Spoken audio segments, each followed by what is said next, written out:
Kate Young. I'm the founder and CEO of the Safeguarding Association, coming to you live this Thursday afternoon. Today, I wanted to follow on from the conversation we had on Tuesday, but to particularly think about being really honest with ourselves. One of the things I've said time and time again, and will keep saying this, is that professionals very, very rarely get themselves into trouble deliberately. Often they get themselves into trouble or into difficulty because they are trying to help and are trying to move things along at a faster pace than may otherwise be the case. But one of the things that happens is that we can also, in trying to help, not really think about what it is we don't know. Now, as safeguarding professionals, we have to have a whole host of knowledge about a whole host of things. It is a niche area, but there are still lots of things that we need to keep on top of. If you are a safeguarding lead, your knowledge base has to be really quite substantial, which is why we recommend that safeguarding leads do at least 35 hours of CPD a year. It may seem like a lot, but the work that you have to do means that you need to think about how broad your knowledge base actually is. And this is one of the areas that I find professionals struggle with. And often people don't want to ask to learn something new because of a fear that they will be told they should already know this, or that they don't need to worry about it, or they don't need to understand it. But actually, for me, this is really, really important. As a professional, we need to know what we don't know, i.e., we need to know where the limitation is on our knowledge base and our skill base. We need to know what we can do, what we can't do. We need to know at least enough about an awful lot of things for that little inner alarm bell to go, right, I think this is where we're going. I need to ask somebody, or I need to take this next step, or this is actually taking this out of my remit and I need to be passing this on to somebody else, or something else along those lines. And what I increasingly see is some amazing practice happening. Let me be really, really clear. There is some phenomenal practice that happens in relation to this. But I also see some really, I hesitate to use the phrase poor practice. But ultimately, that's what it boils down to, where professionals, and I include everybody in this, don't know what is going on. So, for example, a few years ago, I was asked to deliver some training on radicalisation and child sexual exploitation for a local authority. Nothing unsurprising there, nothing out of the kind of usual. Except this training was for their legal team. And whilst lots of them had an understanding of what child sexual exploitation was, they didn't really understand the signs. They didn't understand what evidence might be seen as a result of that. And they didn't really understand the concept of it thoroughly. In terms of radicalisation, very few had heard of it. Very few had had any working knowledge of it at all. The prevent duty was not on their radar at all. Now, on the one hand, you can argue, why on earth do they need to worry about that? It's very rarely going to come across their doorstep, very, very rarely going to come across their desks.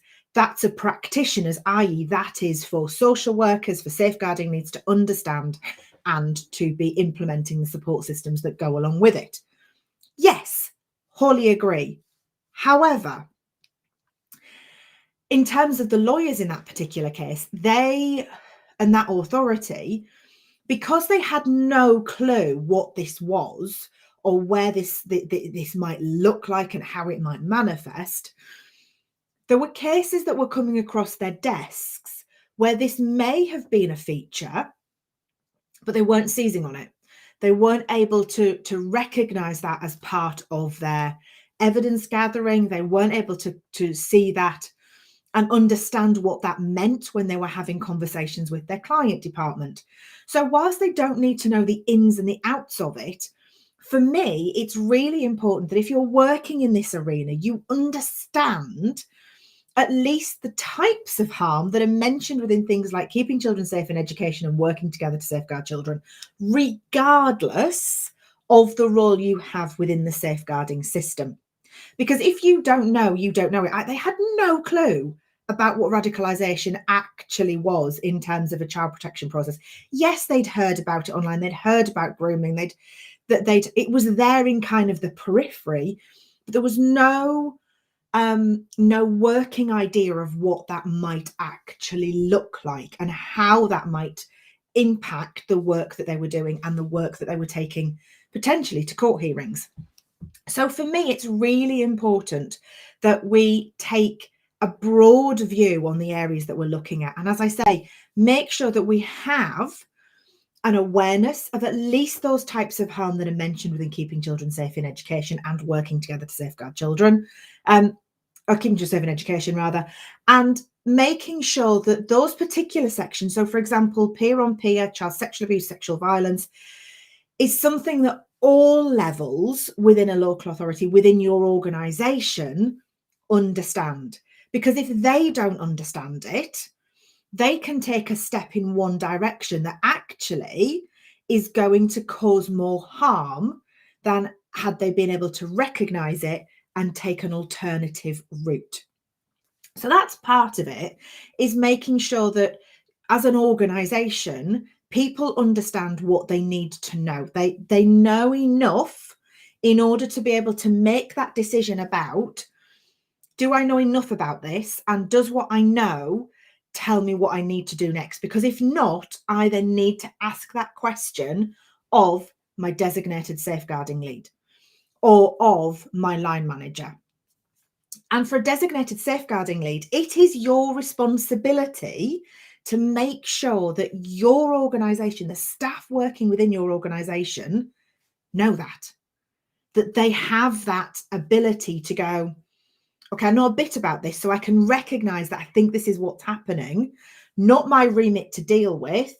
I need to go and talk to the safeguarding lead about this. And this is what I think this is. And this is why I think it's that.